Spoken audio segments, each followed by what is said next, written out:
Hello and welcome to what will be the Yard Red Festival as soon as everybody loads into the game. Here we're going to have a best of three between VP.polar and Kompas Gaming. It is going to be a best of three, and we are currently in the beginning of the bracket. So nobody's going to be eliminated or anything. It is double elimination inside the tournament. As for your casters, I'm GrandSV, and I'm going to be joined by Mike Loris. I haven't had the pleasure of live casting VP.polar just yet. Kompas Gaming, I've casted them quite a few times, but yeah, always nice to see a new team that I haven't actually sat in this position before and casted them. So excited to be doing that right now. Yeah, of course. It is, of course, Gobbleck's team right now. And he has some pretty good names on it as well on top of it. This matchup, I would say, is slightly favored towards VP.polar as far as their recent performances in other tournaments. But I haven't seen them either in a live game, so this is going to be a new experience for me as well.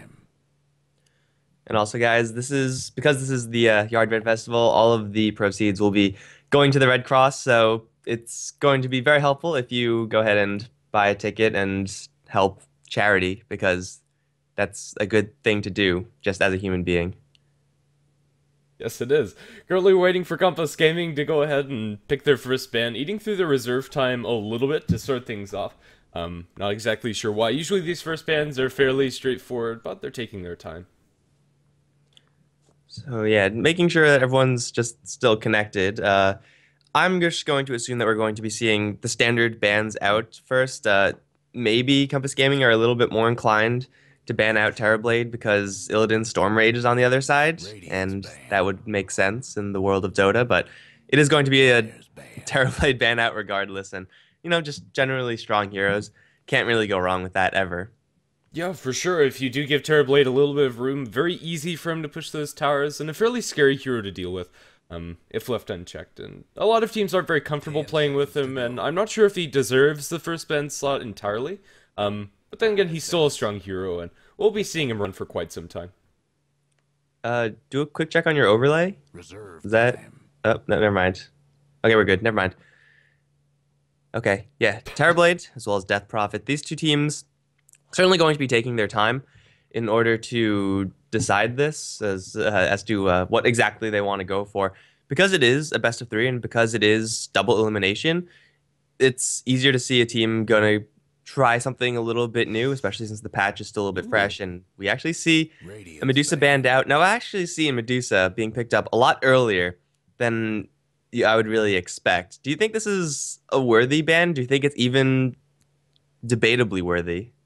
I think it's debatably worthy, but I don't think it is. To be honest, I think picking up a Medusa this early on is incredibly risky, and the hero just doesn't fit into that first pick slot. It's a hero that doesn't offer much in the early portions of the game. Yes, you can play fairly aggressively, go like the race car build, maybe get an early Maelstrom, but I don't know. I really don't like seeing Medusa get this much praise inside the pick and banning stage.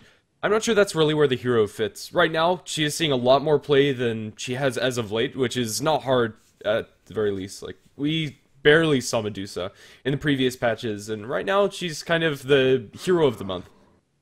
Yeah, I think you could definitely fit her into lineups, but you don't really want to build lineups around her. It's pretty much forcing you into a very defensive 4 protect 1 kind of strategy, and you'd really rather have the 4 heroes first. Have your cores, have your brewmasters, your centaurs, and then when you're like, oh, well, the other team has a pretty good late game, who should we pick up in order to counter that? Medusa is probably going to be a more appealing pick then, but not before then, just because she is so easily punished. That being said, it's not going to be entirely relevant this game because she is just banned out right now, and Brewmaster is going to slip through, and he's going to be the first pick. I think Brewmaster is more first ban worthy than Medusa.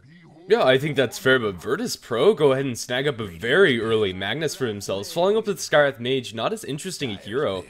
I don't know, Magnus in the right hands can be a very threatening hero, but then again, if the RPs and the skewers aren't completely on point, other heroes could fit his shoes a lot better, presumably going towards the mid lane for Virtus.pro. Yeah, that has to be the built-in assumption until you see anything else that would indicate otherwise. If VP pick up something like a Batrider, then it could make the lanes a little bit more awkward, and I've seen them play Batrider a couple of times, so wouldn't put it past them to pick up something like that. Also, it's just a generally good hero, so no reason not to go down that route either. But Mag Skywrath Mage It's not exactly a combo that we see all that often being picked up in the first two. Scarith Mage first pick, or in the first pick phase, is something that you see quite often, but Magnus not so much because he is easily dealt with, or he does have his counters, and he's just usually not as powerful in the mid game as in the mid lane as some other heroes, i.e. Brewmaster. Usually you could pick him up a lot later, but I don't even know if he's a hero that you could build around that much. Maybe you're going to be more inclined to pick up melee heroes so that you get in power cleave value, but that's about it. Yeah, I think that's really why you pick Magnus, to be honest. Like, Empower's the only thing that he brings to the table that's truly unique. Heroes like Ember Spirit and the likes really benefit from that extra cleave damage, but honestly, I think you pick up Magnus a little bit later. The Scarith Mage, I'm not sure if it's picked more to combo with the Magnus than it is to counter the Brewmaster, just with a really solid single target silence. Next hero for Kompas Gaming is going to be the Earthshaker. It's going to be a solid hero to follow up that Brewmaster, and the PA ban, under normal circumstances, looks pretty awkward, but when you already have a Magnus on the field, a PA is a pretty scary hero. Yeah, we've seen PA paired with Magnus. We've seen a long time ago Lifestealer paired with Magnus. If you put the Empower on the Lifestealer, which I believe you could do now through Rage, which is going to be pretty sweet, and you have a nice Lifestealer bomb. So it would seem like it would be a pretty nice thing to do if Kompas Gaming just banned out all those scary melee carries, because with the Magnus on the field, that's really what you have to be afraid of. Also, the Medusa, in this sense, kind of makes sense, as Empowered Medusa is also really terrifying. You don't get the cleave, but the extra damage per arrow, per split shot, is pretty devastating. Kind of the same reason why we see a Gyro now being banned out.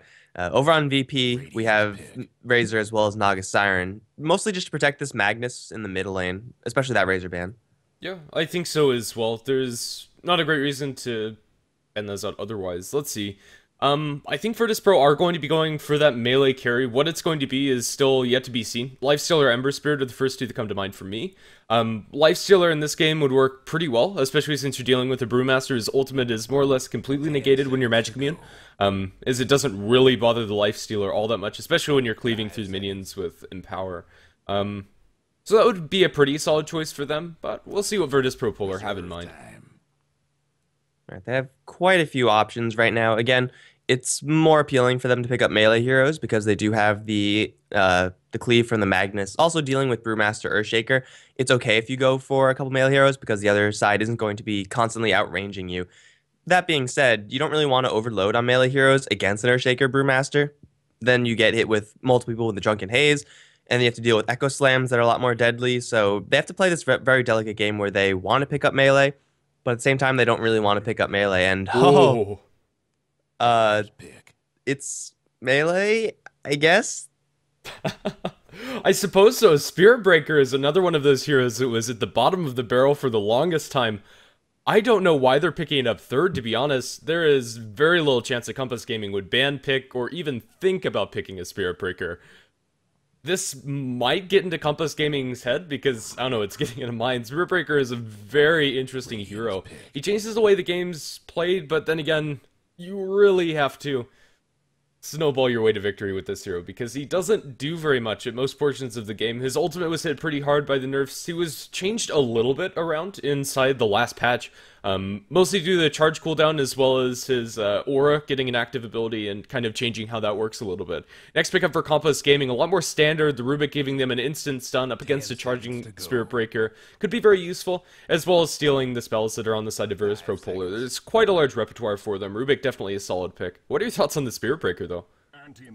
Well, I was just about to ask whether it was going to be played as a carry or a support, but we have seen teams in the past experiment with the 4-position Spirit Breaker, and then you just basically use him as a early game initiator. I feel like there are better heroes to do that, but with an Anti-Mage now picked up, VP, they're stacking up on melee heroes to be sure. And the Spirit Breaker is going to let them be a little bit aggressive in the early stages. Spirit Breaker, Scarith Mage, I can't say I've ever casted that combination before because the first time in a very long time I've seen Spirit Breaker. But it doesn't seem too terrible. You land a nice stun with a charge, and then you have Scarith Mage dump a whole bunch of damage, especially if Magnus is there to help out. That being said, Kompas Gaming, they have great tools against Spirit Breaker. Brewmaster and Batrider just being able to, use their natural survivability to get out of there most times. Earthshaker is the most vulnerable. Rubik, as you said, with the instant stun, is going to be super useful against the Spirit Breaker. But yeah, I don't know if this hero is going to get that much traction in this game. He has a lot of disables to deal with. Yeah, he really does. I'm not sure if this is going to be a position for Spirit Breaker. I'm kind of assuming he'll be in the offlane. We'll see. I just haven't seen Spirit Breaker enough to really make an educated guess as to where they're actually going to lane this, and that's probably going to work in their favor. Kompas Gaming taking quite a bit of time to figure out what this last ban is going to be, and honestly, I have no idea what Virtus.pro are going to pick up. Yeah, I mean, with Spirit Breaker and Anti-Mage both, I mean, I know VP, they do like their Anti-Mage, so, I mean, it's a little bit of personal preference right there, but I feel like if they don't pick up a range hero, then their lanes are just going to suffer too much. As aggressive as you can be with the Spirit Breaker, you need some sort of constant lane presence in order to secure some farm for your heroes. Anti-Mage is going to be completely crushed if he ends up 1v1 versus a Bat Rider, or at the very least, he's not going to get that much farm, which is exactly what you want to get from your Anti-Mage, so it depends on the last pick. If they want to pick up a range support or just go for another core in the puck. It is another range hero. It's a hero that will do very well against what Kompas Gaming have going for them. But this is going to push the Spirit Breaker into a support role. And this is very similar to support Tusks, which we see a little bit more than Spirit Breaker. You have to be very aggressive in the early stages. Otherwise, you're going to fall off and do pretty much nothing. Yeah, definitely. The lanes aren't exactly clear for Virtus.pro. Puck could be taking up the mid lane where Magnus goes in the off lane, but as it stands, I'd assume Magnus is taking up the mid with Puck in the off lane.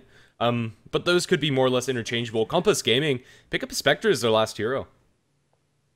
All right, so this is a situation where if you were Kompas and you had a Medusa available, you would be more inclined to pick it up, but Spectre is going to be perfectly serviceable. Again, she's more on the tanky end, especially if you builds as such, and she doesn't actually have to worry about the anti-mage that much as far as, heroes that have mana. So Spectre's going to be more than fine with dueling with the anti-mage. She has a couple points in Desolate, and then hopefully she'll be able to survive, but VP, they have a pretty aggressive lineup. At least they have an aggressive that should be played very aggressively. And that means the Spectre is going to be in for a little bit of a rough time. That being said, Bat Rider, Brewmaster, those two heroes are more than capable of holding down the fort. So it's going to be really tough for VP to get through this Bat and Brew. If they shut down these two heroes early, by early rotations, very aggressive play, whatever, then they're going to be feeling pretty good about their game. Yeah, for sure. It's kind of a similar story for Virtus.pro. You have 4 heroes on their side that are going to be protecting this anti-mage at the early portions. And once they get the early items up on Illidan, then they're going to start fighting. So, I don't know. Both teams kind of have a similar story. I'm liking Kompas Gaming's lineup a little bit more, mostly because it's more conventional. I feel it's more solid all around.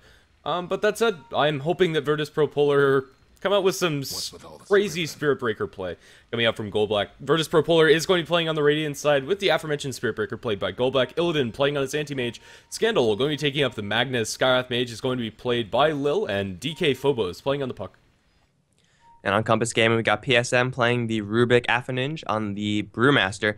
Goddamn's going to be playing the Earthshaker. RD's on the Spectre with the spikiest of spiky sets. That leaves the last person. It's going to be Goddamn, we just loaded on the Earthshaker. So everyone's in the game. Hopefully we get this going soon. This Spectre set, though, I think she has enough spikes on her. I don't really think that fits her hero. It probably doesn't. I don't know. I think they're supposed to be feathers. It's like bird Spectre set. She looks like a peacock. Really? She looks more like Kerrigan. Very well. Suffice to say, it's quite a set. Stylistic choices. I don't know. I'm not a workshop person, so I can't say if that's a good set for Spectre, but I didn't think Spectre would be that spiky.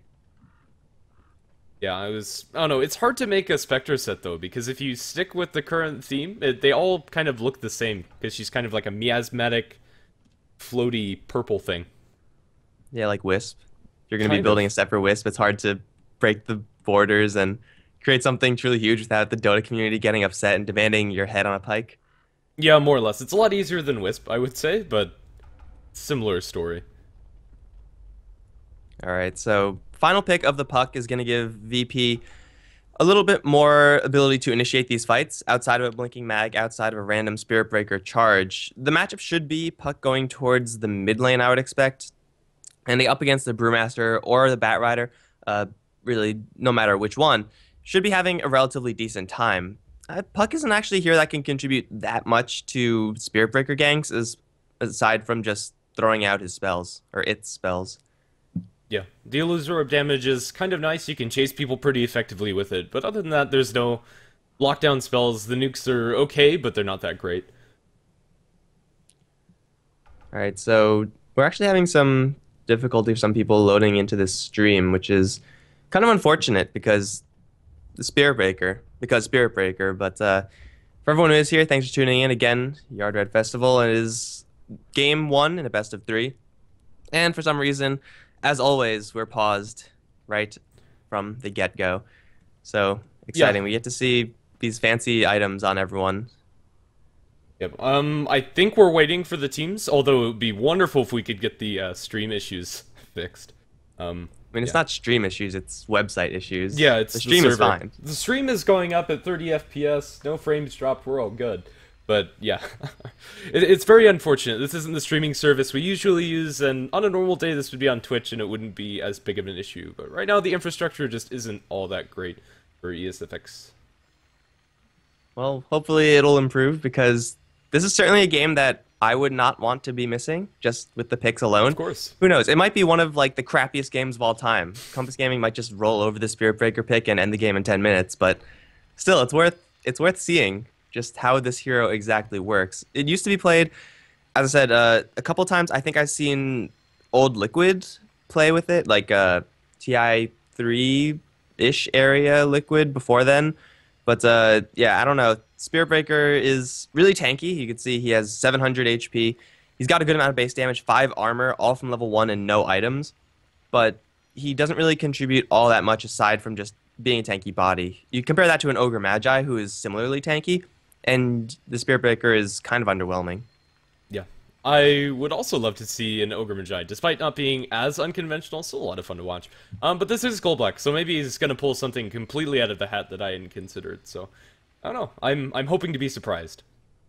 Yeah, you can never underestimate the mind of Gold Black. Has pioneered so many strategies, was a big advocate of Tree and Protector before everyone was really on board with that hero, and I've seen his Undying played more so than any other team. You know, this is, of course, back in the day when teams were still going with the very tried and true, oh, we're just going to pick up an anti-mage and we're going to win the game.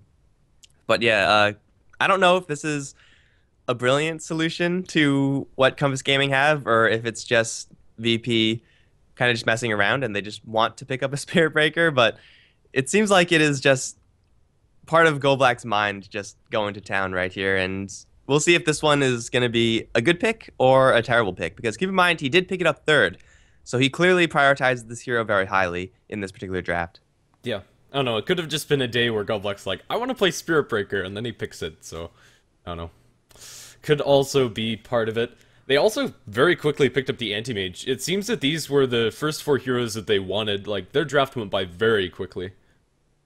Yeah, VP got exactly what they wanted, and it's kind of weird to say with the heroes that they have right now. I mean, Anti-Mage, I don't think we talked about him that much. He's going to be very survivable in this game, though the long-range initiation from Kompas with the Blinking Bat and Fissure, maybe even a Blinking Rubik later on, Illidan's going to need a lot of farm and a lot of survivability if he really wants to do well this game. And as far as heroes that need to use their mana pool, if you could burn out Brewmaster, that's great. Earthshaker, that's great as well. But if you burn out the Spectre, not really too relevant. And same thing for the Batrider. It'll be unlikely that he burns him out. So this Anti-Mage pick, although it's refreshing to see, I don't think this is actually the best hero. It does go well with Mag, but I just think something like a Lifestealer might have been a little bit better. Maybe I'm just in love with Lifestealer a little bit too much, though. I mean, if you're going to pick up a Spirit Breaker, I like Lifestealer quite a bit more. You have lots of different Lifestealer bombs, Magnus Puck, as well as the Spirit Breaker. I don't know. I don't think it's just being a Lifestealer fan. I think it would probably be a pretty good pick. But Anti-Mage is their choice. It is going to be quite a large rotation coming up from Kompas. To start us off, all 5 men smoked. I don't think they're going to find anybody, but if they get first blood on the Anti-Mage, or any of the supports, it could be pretty huge. But they're not going to find anybody. They're sitting on the Rune currently. This is about as aggressive as a smoke start that you could possibly get, wrapping around into the lane. They're going to run into Illidan, but he has Blink, so may not want to skill that up at level 1, but it looks like he doesn't even have to, as he's going to spot out the fact that Kompas Gaming are in the area. After all of that, unfortunately, Kompas, that's the kind of smoke movement when you go dip into the lane that indicates that they really, really want first blood. With a Fissure, with the telekinesis, with the slows that they have, getting a first blood would have been huge. Unfortunately, it's just not to be. VP were actually a lot more far up north than teams usually are at this stage in the game. Yep. Gorik gets the early bounty rune. The illusion rune spawning top isn't going to be the most important, although it might block some camps here, and it looks like that's what Skywrath Mage is going to do. At the very least, get some scouting done. All right, so taking a look at our mid lane matchup real quick, it's going to be the Brewmaster versus the Mag. It's actually quite a common matchup, or it used to be quite a common matchup, and it's relatively even as both heroes do rely on similar mechanics in order to keep their lane in control. They have similar amounts of HP, pretty much identical right-click damage and armor and everything like that, so no huge base advantage going towards either hero. It's just going to be mostly skill and skill alone that determines who's going to win this lane. Yeah, more or less. Currently, Scandal getting the lesser half of the block stick as Ninja getting a pretty good first wave. Yeah, it is more or less going to be the same. They're going to be rushing towards their bottle, and then once they get their bottle, it's just bottle spam. Get those extra refills from the guaranteed runes. Currently, Puck's not going to have a great time up against this top lane. I don't think he's going to die, especially with the Earthshaker stacking some camps, or at least dealing with the Skywrath Mage illusion. Even if he was there, you can always Illusory Orb over those fissures. Spiritbreaker and Skywrath Mage have yet to make a move, currently pulling on their side of the map as well, leaving Gorik in lane to get level 2 up against the Anti-Mage. Anti-Mage currently under tower is probably going to see us this entire wave, although he'll tank a little bit of damage. It's not going to really bother him that much. The Puck is trading hits with PSM currently. I don't expect him to be our first blood, though. Yeah, Puck just has so many survivability tools early on that you're going to have to chain stun him perfectly and have enough damage. And the chain stun is possible, I think. The Rubik lift up into the fissure from the Earthshaker is some pretty great stunning, but Spectre doesn't actually contribute gyrocopter amounts of damage, which is really what you need in order to kill off a Puck this early. I expect the Spiritbreaker is going to be playing kind of like a Sand King, actually. Like, he's just going to be jungling up until he hits a couple of levels, and then at that point, it's going to be the trigger where he just goes off. And then, you know, he is 1 point Greater Bash, 1 point Charge. This actually might be that point. He's just going to look for an angle, maybe secure the runes, but I think now we're going to have to worry about Spiritbreakers running everywhere and causing havoc, because Gorik is going to be running straight into this cow, and this is not where a Batrider wants to be, although the Firefly is pretty much the best tool you could possibly ask for against a Breaker. He's going to get charged regardless. Goldblack just wants this rune, and he's going to get a little bit of mana regen off of that one. Still Gorik taking quite a bit of damage, but unfortunately Skywrath Mage, only level 1, doesn't really have that much to contribute to this. Unless Goldblack gets a really lucky Greater Bash, I don't think he get this kill. He doesn't have the charge, but he's going to hold on to it, as goddamn, he's a lot more vulnerable.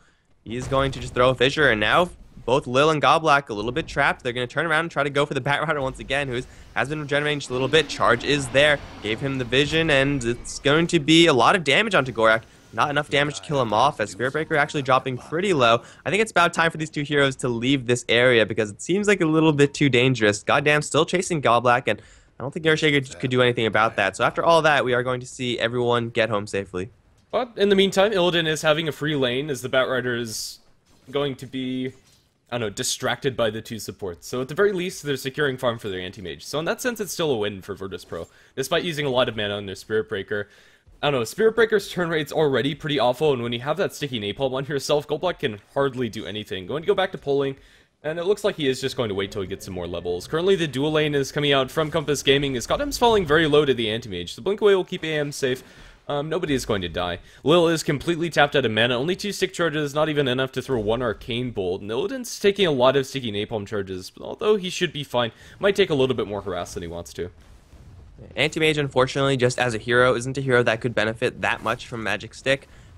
He'll be able to spam out Blink, which is, I guess, nice, but he doesn't exactly have anything that he could throw back onto Gorik, who is going strong until Lil is going to fall back for now. But yeah, Illidan might not even want to go for Magic Stick. As good as it is versus the Batrider, Anti-Mage does not benefit from that extra mana, so getting that item just for health, it may or may not be worth it. I guess it's really debatable there, but it's still an item that will slow him down towards his debatably more crucial item, the Battle Fury, which I'm assuming he's going to go for this game. Yeah, it looks that way. He's going to stop off for some intermediate items with the boots, Poor Man's Shield, as well as the Quelling Blade. Nothing too major, though. In mid, the matchup is currently favoring the Magnus, just getting the better end of the spam stick. His bottle is currently being crowed back to base, as he didn't get any runes the last time, the Illusion Rune being picked up by the Spiritbreaker, and then the Bounty Rune being snagged by the Brew. But it's still fairly even, 24-6 compared to 17-6. It's not a huge win for either side, both of them presumably saving up for their blinks. Yeah, so mid lane is pretty much a wash, but if you take a look at each team's off lane, DK Phobos is actually doing very well up here. 17 for 7, level 5 on the Puck, which is a huge amount of experience to have on any hero at this stage in the game. And if you take a comparison between the Puck and the Batrider, level 2, 2 CS, 2 denies, Gorek getting hit really hard by the early aggression from the Spirit Breaker as well as the Skywrath Mage. Even though they didn't get a kill, even though they didn't, do anything permanent there, still the Bat Rider has been zoned out very heavily, whereas the Puck has not been worried about any of that. So at this point, Puck is still in a little bit danger of dying, but I would say it's more realistic to see the Puck turn around and get a kill on the Earthshaker. That seems more realistic at this point. Yeah, I think that's fair, and Puck's well on his way towards a Blink Dagger. It's similar timing for the mids. If he keeps up this level of farm, I'm not sure he's going to be able to do so, but at the very least he's going to get level 6 very fast, and once he has that, VP.polar is going to have pretty much free reign. This is going to be very soon the time that Puck's going to shine, once he gets all of his spells online. Spirit Breaker is still level 2 as well, hasn't done anything, unfortunately, with the exception of zoning out the Bat Rider. Gorek currently under his tower, going to be flame breaking down some creeps, as well as Elden Stormrage, taking a decent amount of damage from this Bat Rider, dropped to about half health, might be forced to blink away, is at least going to eat through the last of the Tangas that he has in this lane, but with the Ring of Health now on Elden Stormrage, it actually doesn't matter. Charge over to the bottom lane, Firefly not available, and the damage is going to be pretty high, although I don't know if it's going to be enough. Gorek is fairly tanky as far as int heroes go, and Bat Rider's going to escape. Go Black still only level 2. You can't really expect to make that much happen. Anti-Mage inherently low damage hero, especially when he's only gone for 1 point in mana break, and Bat Rider doesn't have that much mana to burn anyway, and Lil also level 2. Getting a kill on this Bat Rider, even though he is level 3, is tough because you're diving a tower with very low level heroes. It does force out the TP from the Earthshaker, and they're gonna go aggressively again to Gorek. He is completely tapped out of mana. So the Bat Rider can't stick around here that much. Goddamn has rotated quite a lot throughout this game and not getting any kills. Rubik is going to sit in the jungle, giving even more room to this Puck, which is going to get very close to his level 6, after this creep wave, in fact. Yeah, the lack of rotations from both sides is kind of weird to see, especially when you have an Earthshaker Rubik as well as a Spirit Breaker on the field, but that being said, when you're farming up an Anti-Mage or farming up a Spectre, both sides are going to be relatively happy about that. Phobos up on top lane can take a lot of damage. He is going to prepare the orb out. Lift up from PSM, though. Phobos might be in a little trouble. Coil onto 2, but RT is still there with the damage. That's going to be first blood, drawn by PSM. Here comes the Mag. Going to land an RP, one man onto RT's. Shockwave onto 2. The damage should be enough to kill off the Spectre. Dagger going to give her extra movement speed, and Mag is going to not get the Spectre killed, nor is he going to get PSM. Going to try to blindly fire into the tree line. Unfortunately, Spectre running off to the south and is going to TP home safe and sound, and the Rubik's going to walk home as well.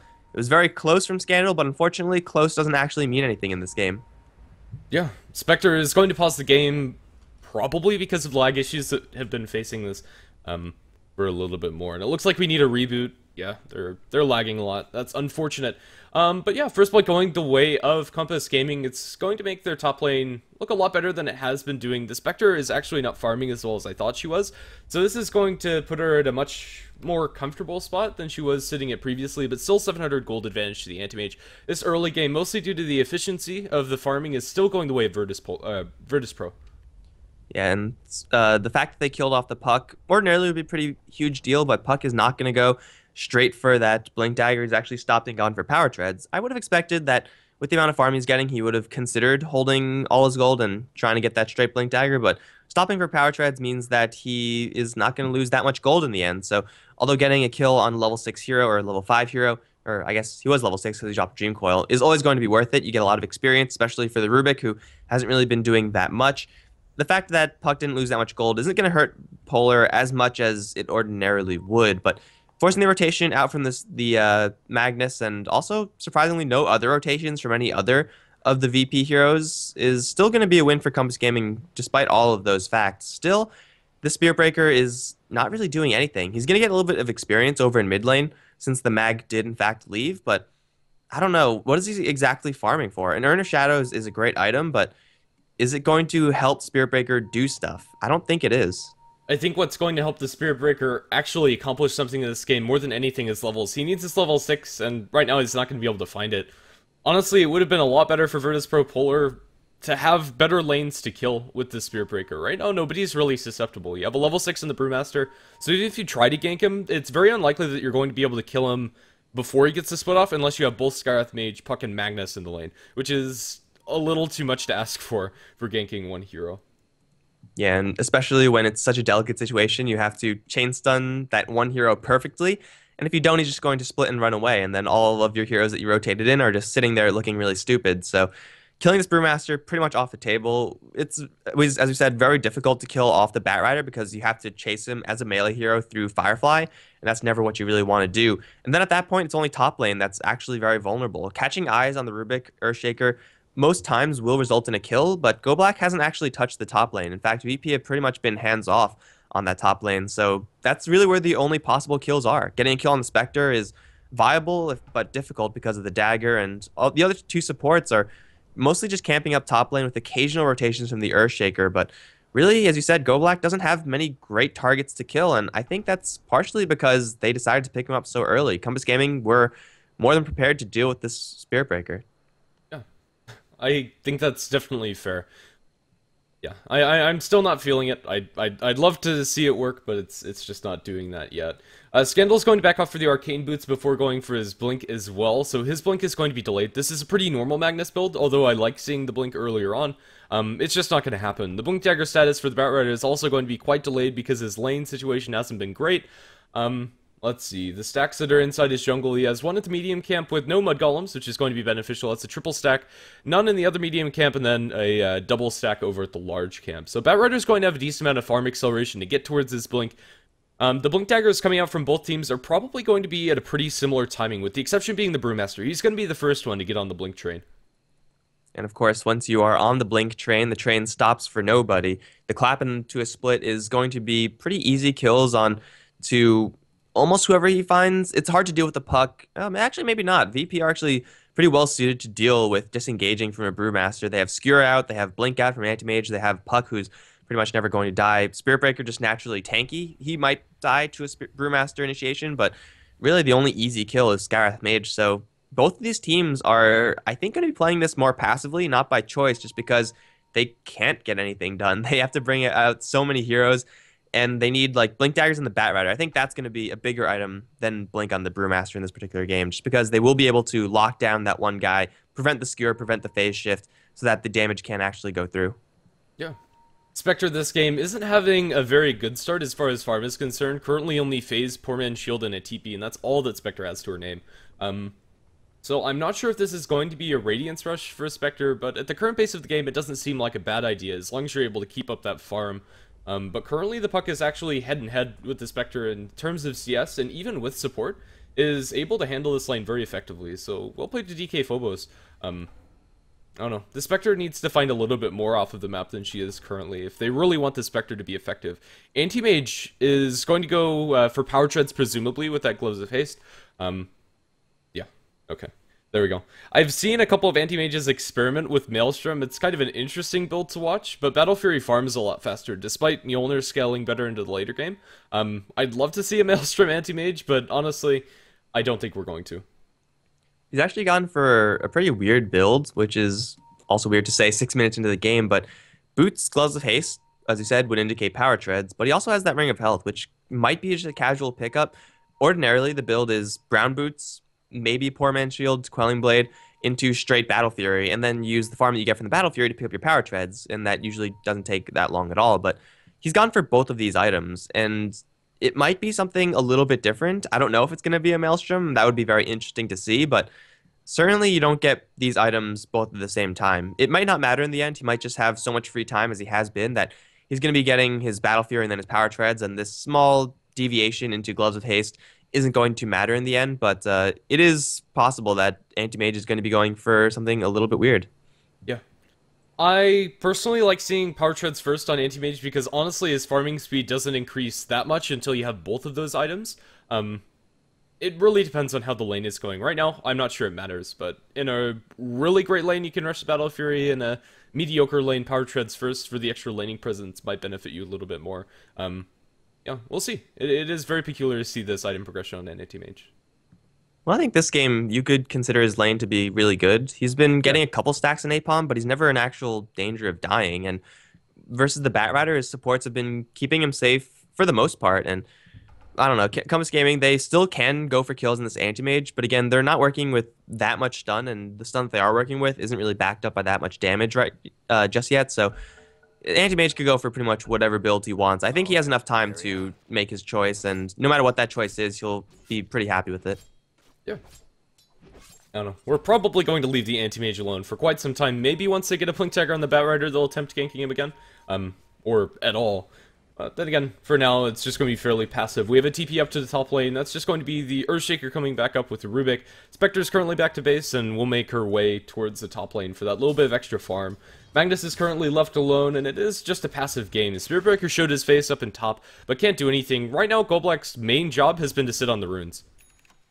And a hero to sit on the runes, literally any other hero could do that. Spiritbreaker is unfortunately going to be playing the humiliating position of mobile ward, which is never what you want to be doing. He's been like roaming around a lot, but roaming doesn't actually do anything unless you're applying pressure somehow, and even the threat of Spiritbreaker at this point isn't really that large. So he needs, as we said before, more levels.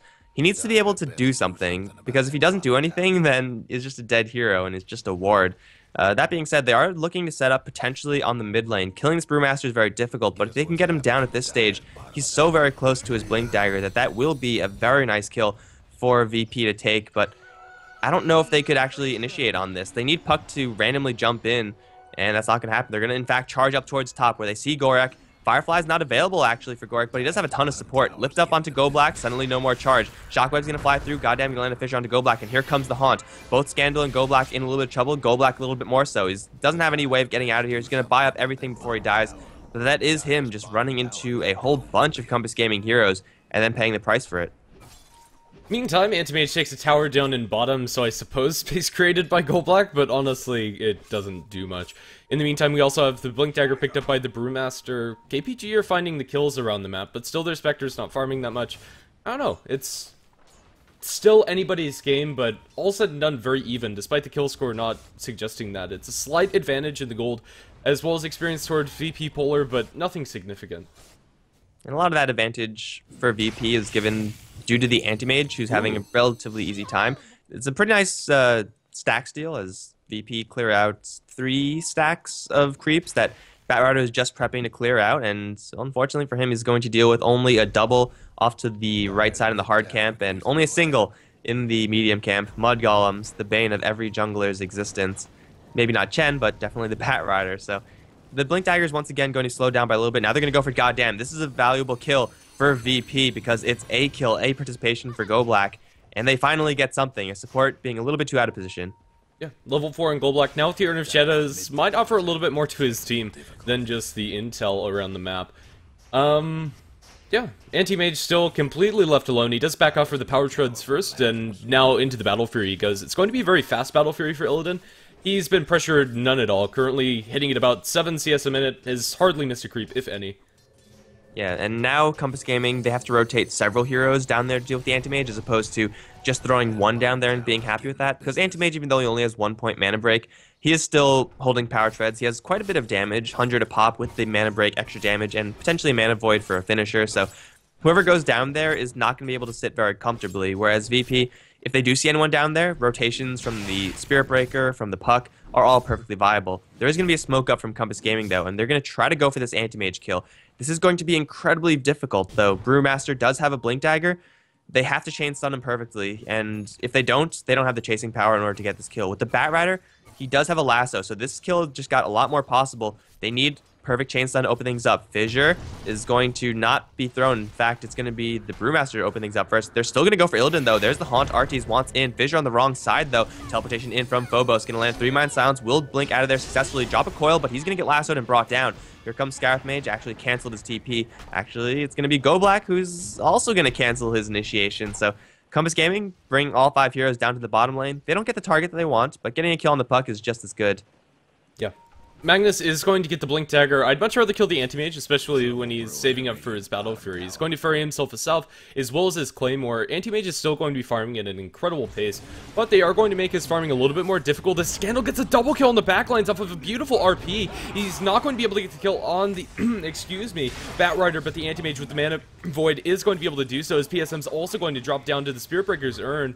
There is going to be a full retreat coming out from the Brewmaster's split. He's going to throw the anti-mage up in the air and just run back under his tower, but it might not be enough. He hits the skewer, and now another urn charge. They're looking for anything to lock him down. There's the charge. Still bringing the anti-mage. He's silenced up, looking for the damage. A nice defensive fissure lands onto 2. The skewer from long range. Killing spree for Scandal. And now the Earthshaker in a very awkward situation. Dominating spree, and another double kill for Scandal. For all intents and purposes, that was an ultra.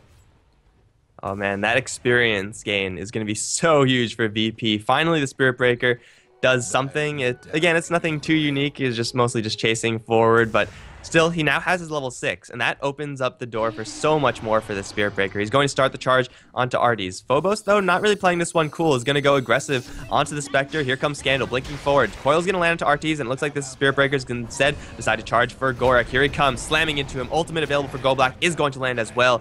That's the power of Spirit Breaker right there. But here comes Aphaninge, gonna get the kill on Scarif Mage immediately, slowing down Phobos as well as Scandal, as now Goldblack is trying to outduel the Panda. Not sure that's gonna happen, as he's gonna land a short charge. Aphaninge slowed down by all these mini stuns. Clap going to miss, and now Aphaninge is in a little bit precarious situation. He's gonna dodge the orb, but I don't think he's gonna dodge all this damage. In fact, Scandal's gonna blink forward from the Shockwave. Goddamn, now in an awkward position. Shockwave's gonna fly through, kill off the Spirit Breaker along with that fissure, and now Scandal's all alone. Enchant Totem is going to be not enough, as he does go down to the Haunt. It's coming in from the Spectre. It is the trade for the Earthshaker, though, as Lil taking quite a bit of damage. RT is right on his trail. Mystic Flare is gonna be dropped, unfortunately a little bit too wide, and Illidan is going to be the only one to limp away from this fight.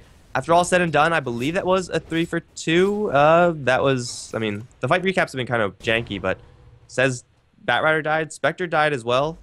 So, you know, that's going to be a pretty nice fight for Kompas Gaming. They turned it around where ordinarily it looked like it was just going to be easy cleanup from VP. Yeah. All of a sudden, it's a completely different game. A very hectic last couple of minutes that we just witnessed. Once those Blink Daggers came online for your key heroes, most importantly the Magnus, who wreaked havoc. He lost his streak at the end of that, which is going to be a lot of where Kompas Gaming's gold and experience comes from. Goldblack finally has actually become a relevant hero. He's been charging around, doing a decent job. We do have that anti-mage picking up the Battle of Fury to good click, and now he's going to be well on his way towards the Yasha. This is an anti-mage who has farm that's pretty much uncontested. He stopped farming for a little bit, but during that time he was farming heroes. 2-0 and 3 on anti-mage. It's almost the ideal situation, if not the ideal situation for an AM. Yeah, VP, they're buying just so much space by being so distracting all across the map that Kompas Gaming, again, they can't really send one hero to deal with the anti-mage. They have to send several, and if they do send several, then VP are going to collapse on the rest of the heroes. So, especially with Spirit Breaker, now packing Treads, level 3 charge, and the ultimate, he's going to open up yet another fight, but this is diving into a swarm of Kompas Gaming heroes. He's going to think better of it. Slamming into a creep, but he's going to be fine to back off. The rest of Kompas Gaming are actually on the top lane, and I don't think VP know about this. Puck might be able to survive, although if he does go down, Shockwave and the Fissure is going to slow him down, and he's going to get annihilated by an Echo Slam. That Puck was very close to his Blink Dagger. It was at 21 something, and now it's going to be the mid lane where Lil's going to be initiated upon by the Brewmaster. Lots of damage from these Brewlings. Scarif Mage, only 1 armor, not really helpful. Here comes the Space Cow, but I think it might be a little bit too late. The Brewmaster holding on to his Purge, though. That's going to mean that Lil's going to get a little bit more time to escape. However, Artees is thinking about haunting in. Blink forward from Aphaninge. Going to dodge Shockwave and kill off the Scarif Mage. Fissure from back end as Goddamn's going to provide cover for Aphaninge to TP out. Him and Artees are both going to make it out alive, in fact. It's going to be a lot of chasing and a lot of effort just for a Scarif Mage kill, but it is a free kill in the end. Yeah, it is going to be Brewmaster escaping by the skin of his teeth. The blink immediately after he comes out of that, barely escaping the shockwave that would have killed him off is up in top. PSM's going to need a loser orb. Steals it in return, and DK Phobos can't do much more than this. Potentially looking for the tower deny, drops a Dream Coil potentially to look for it, but it won't be able to find it as Spectre gets the tower destroyed. PSM going forward to the loser orb, lifts up DK Phobos, TP's away immediately, but the Scarlet Mage ultimate is going to deny that as he's brought down after some cheeky plays. Well, it is Kompas Gaming, at the very least, taking a tower, trading a Rubik for it. Obviously not the ideal situation, but still not too terrible either.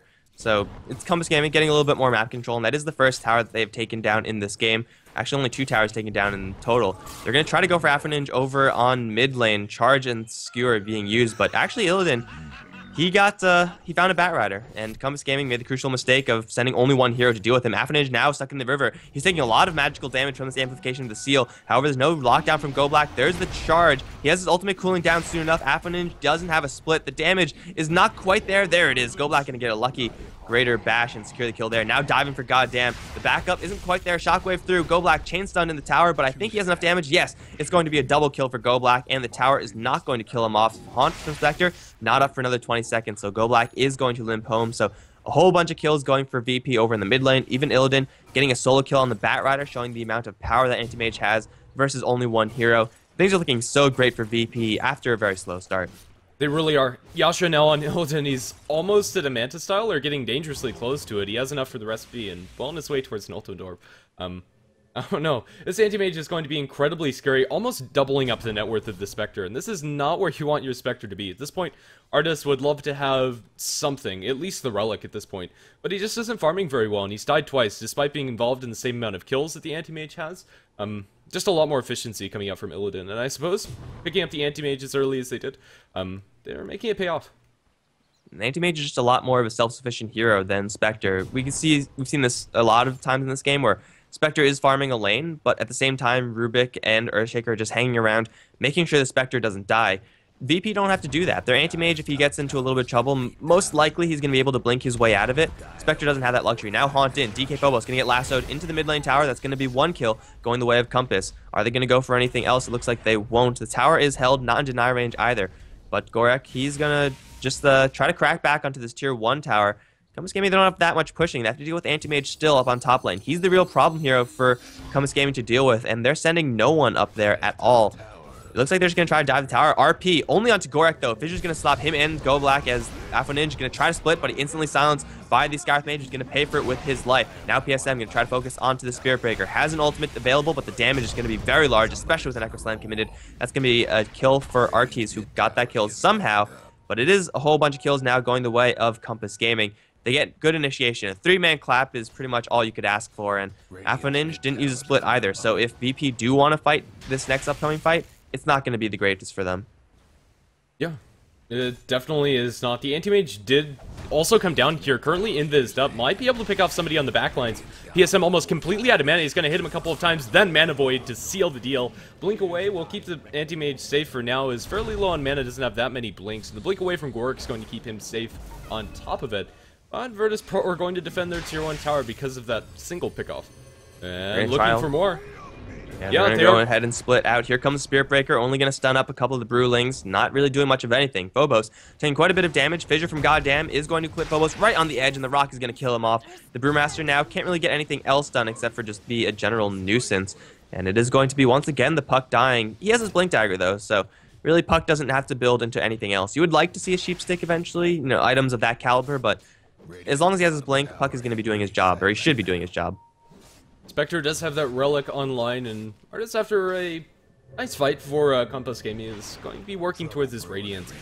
Still a lot of action going around in the tier 1 towers in mid, but nothing's actually come of it. Illidan's still farming incredibly fast and has a completed Manta at sub 20 minutes in, on top of the Battle Fury treads. In Anti-Mage Heaven right now, going to be pushing into the tier 2 tower, probably going to pop the Manta style and just put some chip damage. If nobody comes up here and still shows their face down in mid, he might be able to take this. I think he's going to blink away when it's about half health, or at least when the Earthshaker shows his face. But yeah, there's the Manta going to drain. Got him completely dry. If he has a Mana Void, he's going to kill him, and there you go, the Mana Void mega kill streak for Illidan. I don't really know what the Earthshaker's plan was there, but it wasn't a good one. Again, sending single heroes into the Anti-Mage, not a good idea, especially when those heroes are so reliant on their very shallow mana pools, and Anti-Mage's level's frickin' 17. They're now going to send everyone, and this is the correct move. Illidan not being able to blink out. He's going to get hit with the lasso. The damage going to be pretty high. The chain stun, let's see how good it is. Flame Break is there, and Go Black going to come in with Scandal, landing an RP onto everyone. The coil is going to land onto everyone as well. PSM's going to get stunned as he does blink out, but the rest of the heroes left behind. RT's dropping very low. He's going to go down. Scandal taking a lot of damage, though. He's going to throw a shockwave. PSM's going to dodge it, and he's going to still not get the kill, actually. Scandal's going to survive. That's going to be a 4-man kill streak for VP up on top lane. Phobos and Scandal getting pretty much as much value as you could possibly get out of all your ultimates. Suddenly, Goddamn's the only hero alive, and he can't defend this tower if VP really want to go for that one. But yeah, some pretty nice plays actually coming out from all these blinking heroes, dodging several shockwaves, but in the end, it's not really going to matter. Yeah, it's not. They commit everything for the Anti-Mage and clump around in order to get that kill. They chain stun him perfectly, and were able to kill off the Anti-Mage, and that's the icing on the cake for, or I'm not even sure. silver lining on a very dark cloud for Kompas Gaming is a better way to put it. They lose 4 of their heroes in order to do so, as they get 4-man RP'd, follow up with the Dream Coil. A really awesome combo coming out from VP.polar. You usually don't see things like that happening after a solo pickoff, but then again, they just stick around, and the rotation from VP.polar was on point. Wow, and I did not realize this, but with the empowering haste change giving it an active component, you could actually steal it on Rubik, and that's not a good skill to steal. It doesn't actually do that much. It's not terrible. It does give you that extra movement speed. Compare that to charge or anything else. I would rather take, I'm pretty sure, any other skill that VP has than to take that level 1 empowering haste. It's actually like a nice tool for Go Black, because ordinarily it would be, you don't really want to give him charge because that's another stun that you're giving the Rubik, or Nether Strike, but giving him something that doesn't actually contribute crowd control is actually pretty useful for Spirit Breaker. Yeah, I think that's pretty fair. It's not something that I was considering when I saw the change, but yeah, apparently that is new meta. He can stop Rubik from stealing any of his spells. Currently, the charge comes out from the Spirit Breaker onto poor Goddamn. He might just get sold if he gets a bash, but he's not going to go ahead and try for that. Blink Dagger purchased by the Earthshaker. He does have the puck inbound, but now they go on to Artis. In the meantime, they lose the Rubik to the Magnus. They Dream Coil up, silence up Artis, trying to focus him down, but the split as well as the lasso is going to be expended. But there's the RP onto everybody. The Mana Void in the backline kills the Spectre. The Scarlet Mage ultimate not doing enough damage to Guruk to kill him off. They need a little bit more on top of it, and there's a little more coming out from Illidan Storm Rage. Blinking onto the backlines as the puck is still trying to clean up some other heroes. He's going to be able to escape as the Brewmaster Brewlings are being eaten away by the Anti-Mage. Afro Ninja is going to survive, but not for long. It's on the backlines again. It's going to be the Magnus cleaning up another kill as Afro Ninja is being brought down by these 3. It's going to be a full 5-man wipe. All said and done is Scandal is playing out of his mind. Oh man, Scandal is playing out of his mind, but also a lot of credit to Phobos, barely managing to slip away from that fight after dropping his entire payload several times, and everyone else from VP pretty much just doing their job, crashing into Kompas Gaming, even with a split on the Brewmaster. Not enough damage at this point. A Relic only on Spectre. I don't know when you said she actually got this one, but I'm pretty sure it was quite a long time ago, and she's made no progress at all towards completing this Relic into something that could actually help. Kompas Gaming, they don't have any damage. You should be able to kill off a puck when you catch him off like that in such an awkward position, but now that puck has survived, he's going to pick himself up a Yule Scepter. With the Blink Dagger with level 3 phase, it's going to be very, very hard to kill off this puck in the future, and Go Black just naturally tanky. He's going to go for the BKB as well. Kompas Gaming, they need so much more time to get damage, and that's time that VP are probably not willing to give them, since their Anti-Mage is pretty much at Anti-Mage levels of farm right now. He's only 24 minutes into the game, but he has a ton of net worth. Basher, Battle Fury, Mantis Style, Power Treads. Next item, I'm sure it's going to be a survivability item, but he's just going to be able to 3-shot people pretty reliably. Yeah, especially when you're looking at the cleave damage. That's going to be 85% cleave with the 50% bonus damage. That's ridiculous. If you're able to catch them in RP, like they have been consistently throughout the fights, it's pretty strong, as the Scarlet Mage is going to be caught out between 2 enemy heroes, as he's presumably looking for a D-ward there, but it's going to cost him his life. BKB is up online completely for Scandal. Our next item for Spirit Breaker is probably going to be the same BKB. Golblock is level 11 now, and the Spirit Breaker, despite kind of being over his peak, still has a decent amount of disable to offer inside those team fights. And if they're able to catch so many people in the RPs and the Dream Coils, they'll be able to snag quite a few stuns with the charge going through them. So yeah, it'll be Spirit Breaker contributing something to his team. Again, not entirely sure if it's worth the pick just yet, especially when he's awkwardly stuck on a cliff like this, but hopefully he'll get his way out of that situation soon enough. Illidan is now going to start to do full-on anti-mage things. He knows that he is one of, if not the most powerful hero on the map. He's just going to farm the enemy jungle. And last time it was Illidan taking a lot of damage, but let's see if Kompas Gaming can actually bring down this anti-mage once again. The Mantis Style is out, and anti-mage doesn't actually have any additional survivability since last time. He's going to try to bait them in with an illusion, but this is pretty clear. PSM is going to waste the telekinesis, but if a lasso is used, that's pretty bad, but I don't think they're going to fall for that one. Nope, they'll just clean up this Manta illusion, but it does quite a number on the PSM, draining quite a bit of his mana. Now he sends the other one at them. Doesn't actually get any auto attacks off. Yeah, Illidan at this point is working with 56% magic resistance with 3 points up into the passive. Their damage on KPG is mostly magical. Even the Spectre is operating very heavily on the magic damage coming out from the Radiance. Despite getting the dispersion if they're able to find those illusions, but Illidan's still incredibly scary. And once you get something along the likes of BKB, maybe even just a straight hard for Illidan, he's going to be incredibly difficult to deal with. And of course, the dispersion damage, or the desolate damage rather, only works if the anti-mage is all alone, and that's rarely going to be the case because he does have mag as well as Spirit Breaker to back him up, plus illusions of himself. So getting that extra damage, which is pure by the way, so it's pretty much the best tool you could ask for dealing with an anti-mage, that's not even going to be doing that much. And after that, Kompas Gaming, they still are just in the problem of not having enough damage. Whereas Polar, they have damage, so much damage, they don't even know what to do with it. They're farming everywhere at the same time.